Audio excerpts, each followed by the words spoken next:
오늘 주신 하나님 말씀은 에베소서 5장 1절로 14절 말씀입니다. 5장 1절부터 14절입니다. 그러므로 사랑을 받는 자녀같이 너희는 하나님을 본받는 자가 되고 그리스도께서 너희를 사랑하신 것 같이 너희도 사랑 가운데서 행하라. 그는 우리를 위해 자신을 버리사 향기로운 제물과 희생제물로 하나님께 드리셨느니라. 음행과 온갖 더러운 것과 탐욕은 너희 중에서 그 이름조차도 부르지 말라. 이는 성도에게 마땅한 반이라.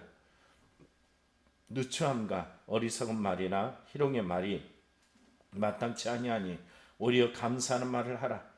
너희도 정녕 이것을 알거니와 음행하는 자나 더러운 자나 탐하는 자 곧 우상 숭배자는 다 그리스도와 하나님의 나라에서 기업을 얻지 못하리니 누구든지 헛된 말로 너희를 속이지 못하게 하라. 이로 말미암아 하나님의 진노가 불순종의 아들들에게 임하나니 그러므로 그들과 함께하는 자가 되지 말라. 너희가 전에는 어둠이더니 이제는 주 안에서 빛이라. 빛의 자녀들처럼 행하라. 빛의 열매는 모든 착함과 의로움과 진실함이 있느니라. 주를 기쁘시게 할 것이 무엇인가 시험하여 보라. 너희는 열매 없는 어둠의 일에 참여하지 말고 도리어 책망하라. 그들이 은밀히 행하는 것들을 말하기도 부끄러운 것들이니라. 그러나 책망을 받는 모든 것은 빛으로 말미암아 드러나나니 드러나는 것마다 빛이니라. 그러므로 이르시기를 잠자는 자여 깨어서 죽은 자들 가운데서 일어나라. 그리스도께서 너희에게 빛이시리라 하셨느니라. 아멘. 우리는 새 사람을 입은 그리스도인입니다. 새 사람을 입은 그리스도인은 어때야 되는지 성경에 말해준 바와 같이 우리가 기억하는 것이 있어요. 우리는 이전의 것을 버리면서 살아야 될 수많은 이전의 삶, 믿지 않았던 삶, 오늘 에베소서의 말씀을 통해 이방인의 삶, 이런 것들이 있습니다. 4장 17절부터 5장 20절까지는 바로 이런 새 사람으로서의 그리스도인의 바른 삶에 대해서 계속 나열하고 있어요. 우리가 새 사람을 입었다라고 이야기한다면 어떤 삶을 살아야 되는지 지속적인 말씀 중에 오늘 5장도 이어가고 있습니다. 이 말씀 보면 1절에 이렇게 말하죠. 그러므로 사랑을 받는 자녀같이 너희는 하나님을 본받는 자가 되고 그리스도께서 너희를 사랑하신 것 같이 너희도 사랑 가운데 행하라. 그는 우리를 위해 자신을 버리사 향기로운 제물과 희생제물로 하나님께 드리셨느니라. 여러분, 하나님께 사랑을 받고 있습니까? 그럼 하나님께 사랑을 받는다면 하나님을 본받는 자가 되어야 된다는 것이. 하나님을 본받는 자는 어떤 삶이냐면 이전에 말한 것처럼 예수 그리스도께서 우리를 사랑하실 때 메시지 성경을 읽어보니까는 뭔가를 바라면서 하신 것이 아니라는 거예요. 이 말씀을 또 기억해 보면은 로마서 5장 8절에 아직도 우리가 죄인 되었을 때 이미 죽을 수밖에 없는 그 존재임에도 불구하고 하나님께서 예수 그리스도를 내어주심을 통하여 우리의 사랑하심을 확증해 주셨다는 것입니다. 그 사랑은 향기로운 제물이고 희생 제물이라는 것이 자신을 드러내고 더 많은 것들을 욕망과 욕심과 이런 것들을 추구함이 아닙니다라는 것입니다. 오늘 이 새벽에 올라와서 기도하는 저와 여러분들은 예수 그리스도께서 우리를 얼마나 사랑하셨는지 아는 만큼 이 사랑으로 또한 그 본받아서 사랑 가운데 행할 수 있는 믿음을 소유하는 것이 곧 하나님을 본받는 자의 신앙이라는 것입니다. 이 믿음을 살아내기를 축복합니다. 또한 성경은 3절에 이렇게 말합니다. 음행과 온갖 더러운 것과 탐욕은 너희 중에 이름조차도 부르지 말라. 이는 성도의 마땅한 바니라. 여러분, 하나님의 사랑을 받는 자가 뭐라고 이야기해? 다른 말로 성도라고 이야기해. 구별되어졌어요. 새 사람을 입은 사람을 성도라고 이야기합니다. 이전에는 이방인이었고 할례받지 못한 자였고 하나님 밖에 있었던 사람들이 예수 그리스도의 그 십자가 사건을 통하여 하나님의 자녀라 칭함을 받은 자들을 성도라고 이야기를 합니다. 그러면 성도라면 어떻게 살아야 되냐면은 이전엔 여러분 에베소서 2장에 허물과 죄로 죽었던 그 모습이 아니에요. 허물과 죄로 죽었던 그 모습이 이방인의 삶이란 말이에요. 그 이방인의 삶에서 탈피하고 그걸 버리고 이제는 새 삶을 살아내야 된다는 것입니다. 그럼 무엇을 버려야 된다고요? 3절에 말한 것처럼 음행이라는 것이죠. 이 음행이라는 이 단어는 다른 것이 아니라 우리가 알고 있는 그런 음행, 이 원어를 보면 포르네니아라고 이야기해서 오늘날 수많은 죄의 요소, 음행의 요소, 이 음란의 요소, 이것들 시작되어졌던 그러한 발판이 되었습니다. 또 온갖 더러운 것이라는 것은 온갖 추한 것, 온갖 추행, 이런 의미를 가지고 있어요. 탐욕이라는 것도 성적인 의미와 상관이 있어서 뭐 내 이웃의 아내를 탐하지 말라라고 이야기하는 것처럼 성적 의미의 탐욕을 말합니다. 여러분, 성경의 탐심 뭐라 그랬어요? 골로새서 말하기는 우상 숭배라고 이야기합니다. 너희 중에 이름조차도 부르지 말아라. 왜? 성경 말하죠. 이는 성도에게 마땅한 바다라고 이야기합니다. 성도라고 이야기한다면 어떻게 살아야 될 것인가 라는 의미를 보여주고 있어요. 이어서 또 말합니다. 여러분, 이 제가 계속 나열하는 음행, 온갖 더러운 것, 탐욕, 이 모든 것들은 다 성적 의미들을 가지고 있어요. 근데 4절에도 마찬가지입니다. 이 누추함이라는 것은 외설적이라는 의미를 가지고 있어요. 또 어리석은 말, 이 말인데 이 말도 보니까는 어리석은 말, 어리석은 이야기, 이런 의미를 갖고 있고요. 희롱의 말이라는 것은 점잖지 못한 농담, 이런 의미를 가지고 있습니다. 또 마땅치 않다라는 말은 어울리지 않는다는 거예요. 뭐와 어울리지 않는다는 걸까요? 자, 3절로 올라가면 성도에게 마땅하니라 하는 말하고 누추함, 어리석은 말, 희롱하는 말, 이것은 어울리지 않는다라는 것이. 오히려 우리에게 어울리는 것은 뭘까요? 그렇죠. 감사하는 말입니다. 여러분, 우리의 마음, 우리의 상태, 우리의 언어, 이런 모든 것들은 오직 하나님 앞에 거룩한 말이어야 된다는 것이. 또 5절도 보십시오. 음행이라는 말과 계속 연속되어집니다. 너희도 정녕 이것을 알거니와 음행하는 자나 더러운 자, 탐하는 자는 곧 우상숭배하는 자는 다 그리스도와 하나님의 나라에서 기업을 얻지 못하느니라. 여러분, 계속 이야기하죠. 음행하는 자, 더러운 짓 하는 자, 이런 의미입니다. 여기서 또 말하는 이를 탐하는 자 마찬가지예요. 왜 이렇게 우상 숭배하라는 것과 음행이라는 것과 이렇게 연관이 되어 있을까요? 여러분, 에베소에는 가장 지금까지 남아있는 신전의 모습이 있어요. 아데미 신전의 그런 모습입니다. 아데미 신전에는 공창들이 있었어요. 그들은 이 신전 가운데서 어떤 것을 했냐면 오는 사람들과 바로 몸을 섞어가면서 그들이 그런 말초적인 그런 뜨거움 속에서 신과의 교제가 된다라고 생각을 했어요. 그러니까 예수 그리스도의 믿는 믿음은 언제라도 자기를 절제하고 믿음 안에 살아가는 거지만 이들 안에 달려가는 것은 곧 내 몸, 내 육체가 원하는 것들을 충분히 얻을 만한 것들이 있었습니다. 예수를 믿는 것과 바로 이 세상의 쾌락과 향락을 향해서 달려가는 길에 사람들은 언제라도 뭘 쫓아가겠어요? 여러분, 오늘 예수 그리스도를 믿기 위해서 교회 오고 기도하고 예배 드리는 것과 여러분 세상에서 내 마음대로 살아가는 것들 어느 것이 훨씬 낫겠어요? 육체의 삶, 인생 가운데 세상의 마음을 두고 있으면은 주님께 나와 예배드리고 기도하는 것보다 아데미 신으로 이제 희화되어져 있는 세상의 쾌락과 향락을 향해서 달려가는 게 훨씬 나을 것입니다. 바로 오늘 여기서 말하는 이 음행의 모든 요소, 탐욕이라든가 헛된 말들이든가 이런 모든 것들은 바로 아데미 신전으로부터 오게 된 거고 아데미 신전을 향했던 그 사람들의 모습 가운데 있었던 것입니다. 그래서 이 내용을 메시지 성경으로 읽다 보니까 참 저에게 특별하게 기억되어지는 단어가 하나 있었어요.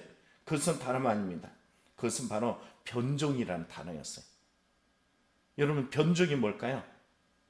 정상적이지 않은 거예요. 근데 이 메시지 성경이 제 마음속에 더 특별히 다가왔던 것은 그리스도인의 변종이라는 거예요. 가짜라는 거예요. 잘못된 거라는 거예요. 정상적이지 않은 거예요.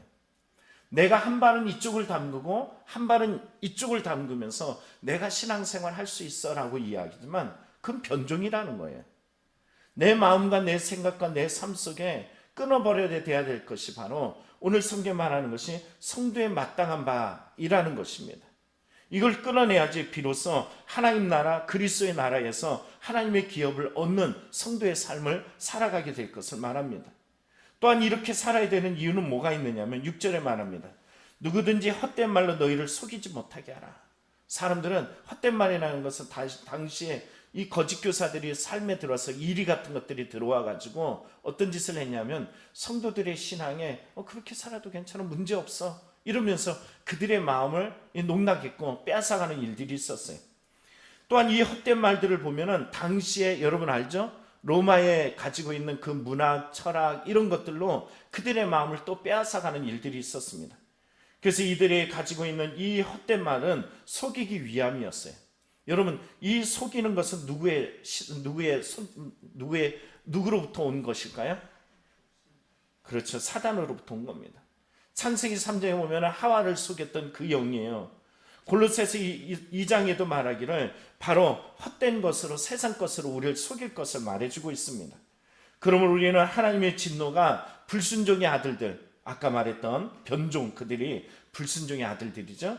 그들 가운데 임하나니 그러므로 그들과 함께하는 자가 되지 말라. 여러분, 그들과 함께하는 자가 되지 아니하고 예수 그리스도와 함께하는, 또 다른 말로 이야기하면 오늘 에베소서에 엔크리스토라고 이야기하는 것처럼 예수 그리스도 안으로 들어가는 성도의 신앙이 되길 축복합니다. 예수가 내 안에 있는 것이 예수와 함께하는 삶이에요. 내가 뭔가를 하려고 뭔가를 생각하고 뭔가를 계획하는 가운데서 이러면 안 돼, 이러면 안 돼. 오늘도 탄식하시면서 주님께서 말씀하세요. 야, 너 그러면 안 돼, 그러면 안 돼. 이 음성을 들을 때 여러분 내 안에서 그것을 끊어버리고 예수 그리스도를 쫓아 나아갈 수 있는 믿음, 또 넘어졌다가도 일어나서 예수 그리스도를 향하는 그 간절함이 우리의 신앙 속에 있기를 축복합니다. 그런데 오늘 8절을 보시죠. 그런데 너희도 어떤 사람이었어요? 어둠이었더니. 무슨 말일까요? 지금 쭉 나열했던 이러한 끊어버려야 될 것, 이들의 잘못된 행태들, 이런 것들이 이전에 너희들 안에도 있었다라는 거예요. 그런 삶을 살았던 새 삶을 살아야 될 새 사람으로 창조된 이들의 모습, 이제는 허물과 죄로 죽었던 그 어둠 속에 있었던 이들이 이제는 예수 그리스도의 십자가 사건을 통해서 이제는 어둠이 아니라 뭘로 거듭났습니까? 하나님의 자녀로, 다른 말로 빛의 자녀로 거듭났어요. 그렇다면 빛의 자녀로서 어떻게 살아야 되느냐? 성경이 9절에 말합니다. 빛의 열매는 착함, 그리고 의로움, 진실함이 있다는 것입니다. 예수 그리스도를 믿는 믿음 안에서 내가 빛의 자녀라고 이야기한다면 모든 착함과 의로움과 진실함으로 살아야 된다는 것이, 여러분 이러한 삶이라는 것은 어떤 것인지 좀 더 명확해 보여집니다. 아까 변종이란 말을 제가 썼단 말이에요. 이 변종의 삶이 내가 예수를 믿으면서도 다시 말하면 문제없어, 난 아니야, 난 예외야, 나는 괜찮아, 그럼 그러며 살 수 있다는 거예요. 목사라면서도 그렇게 살 수 있고, 기도 많이 하면서도 그렇게 할 수 있고요. 성경 많이 읽으면서도 전혀 그 안에서 성령의 감화 감동 되지 않으면 충분히 그렇게 살아갈 수 있습니다. 그래서 우리의 삶 속에 해야 될 일이 있습니다. 주를 기쁘시게 할 것이 무엇인지 시험하여 보라는 것이. 나의 삶 속에 이것이 누구를 기쁘게 하느냐? 여러분, 누구를 기쁨을 위해 한 거예요? 여러분, 갈라디아서 보면 내가 사람을 기쁘게 하라, 하나님을 기쁘게 하라, 내가 사람을 기쁘게 하면 하나님의 사람이 아니라고 이야기했어요. 여러분, 누구를 기쁘게 하기 위해서 그럽니까? 교회 시끄러운 일들을 가만히 보십시오. 누구를 기쁘게 하고 있어요? 여러분, 교회를 짓는다라고 하면서 교회를 몇백억 들이면서도 사람들이 정말로 하나님을 기쁘게 아니라 자기 욕망과 자기 출세를 위해서 교회를 짓는 목회자들도 있습니다. 오늘 여러분 무엇을 위해서 기쁘게 하려고 하는 것입니까? 오늘 주님 앞에 헌신하고 수고하는데 자기 만족이고 자기 이름이 빠지고 자기 이름이 좀 자기에 대해서 좀 서운한 마음이 들으면 거기에 내 마음이 왜 불편하고 힘든 걸까요? 누구의 기뻐하심이 잃어버렸기 때문일까요? 나라는 존재, 나라는 존재. 세상 가운데서 예수 그리스도의 빛을 보았다라고 이야기하지만 어둠 가운데 행하는 일들이 얼마나 많은지 모릅니다. 그래서 뭐 해봐라? 시험해봐라. 내가 시험해보지 않으니까 하나님이 우리를 시험하는 일들이 많아요. 부딪힘이라는 거예요. 우리는 이 삶 속에 맞닥뜨리는 그 삶의 현장 속에서 시험하여 본다. 원어로 보면은 이 말은 분별하다는 뜻을 가지고 있습니다. 또 다른 언어는 검증하다는 뜻을 가지고 있어요. 하나님이 나의 삶 속에 찾아오셔서 분별해 주시고 검증해 주셔요. 내가 바른 신앙인지 온전한 신앙인지 그렇게 기도했는데, 그렇게 신앙생활을 오래 했는데, 엄마 뱃속부터 교회 다녔다라고 자랑했는데 어느 날 보니까는 내가 예수 그리스도의 모습을 전혀 담지 아니하고 내 내면 깊은 곳에 숨어있는 어떤 반응을 보니까 너무나도 어둠의 권세들과 동일하게 행동하는 경우들이 많아요. 그래서 우리는 이것들을 끄집어내야 됩니다. 그래서 11절에 말하죠. 너희는 열매 없는 어둠의 일에 참여하지 말고 도리어 책망하라. 여러분, 이것은 내가 책망해야 될 대상이라는 거예요. 누가 책망하지 않아요? 내가 책망하지 않으면 예수 그리스도께서 책망해요.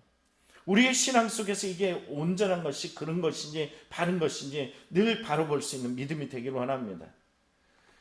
오늘 성경 속에 나타난 여기에 좀 더 구체화시켜서 열매 착함이라고 이야기하는 것은 선함이라는 의미를 가지고 있고요. 여기에 말하는 의로움이라는 것은 하나님과 올바른 관계의 모습을 표현하는 것이, 여기에 말하는 또 진실이라는 것은 진리, 솔직, 정직의 순수함, 이런 의미를 가지고 있습니다. 그래서 결국은 여기에 말하는 빛의 열매는 예수 그리스도가 내 안에 있음을 통해서 나타나는 결국은 열매일 뿐이라는 것이, 여러분, 우리 안에서 어떤 일들을 행합니까? 심지어는 드러나지 않는 일들이 있어요. 여러분, 이런 말이 있잖아요. 우리가 살아감에 있어서 세상 가운데서는 들킨 죄와 들키지 않은 죄가 있다 그래요. 근데 오늘 성경 12절을 보십시오. 그들이 은밀히 행하는 것들, 은밀이라는 것은 뭘까요? 들키지 않는 것들이에요. 그런 행위들이 말하기도 부끄럽대요. 이걸 드러낸다면 얼마나 부끄럽고 창피하고 얼굴을 들지 못할 일들이 많은지 모릅니다. 그러나 여러분, 성경의 13절을 보시죠. 책망을 받는 모든 것은 빛으로 말미암아 드러나느니 드러나는 것마다 빛이니라. 빛은 끊임없이 내게 들어오셔요. 왜? 내가 누구기 때문에? 빛의 자녀이기 때문에. 어둠은 빛을 이겨내려고 그래. 그러나 분명한 것은 어둠은 빛을 이길 수 있다 없다? 없어요. 빛이 비춰지면 어둠은 자연히 떠나갑니다. 나의 삶 속에 드러나는 모든 이 어둠이라는 것을 결국 예수 그리스도의 빛이 내 안에 들어와야 될 공간이라는 것이죠. 그리고 이 공간이 내 안에 들어오면은 그 어둠은 자연히 떠나갑니다. 여러분, 다시 앞에 이야기했던 것을 기억해 보시기 바랍니다. 변종. 분명하게 겉모습은 꾸리물이에요. 그렇죠? 비슷해 보인단 말이에요. 그렇지만 그 안에 들여다보면 변종적인 것들이 있습니다. 수많은 질병들의 요소들이 보면은 변종이에요. 코로나 이후로도 끊임없이 변종이 나타납니다. 그것들이 가장 강력한 힘을 가지고 있어요. 그러나 여러분, 우리에게는 빛이 있습니다. 14절에 말하죠. 잠자는 자여 깨어서 죽은 자들 가운데 일어나라. 여러분, 웨슬리 목사님이 설교했던 이 제목, 잠자는 자여 일어나라, 이 제목처럼 오늘 본문에 잠자는 자, 바로 견종, 예수 그리스도의 뜻을 빛을 발하지 못하고 어둠에 사는 우리들에게 깨어서 죽은 자들 가운데 일어나라고 오늘 선포하고 계십니다. 그리스도께서 우리의 빛 가운데 우리의 삶을 비추시리라 믿습니다. 이 믿음으로 오늘도 승리하는 저와 여러분이 다 되길 축복합니다. 기도하겠습니다.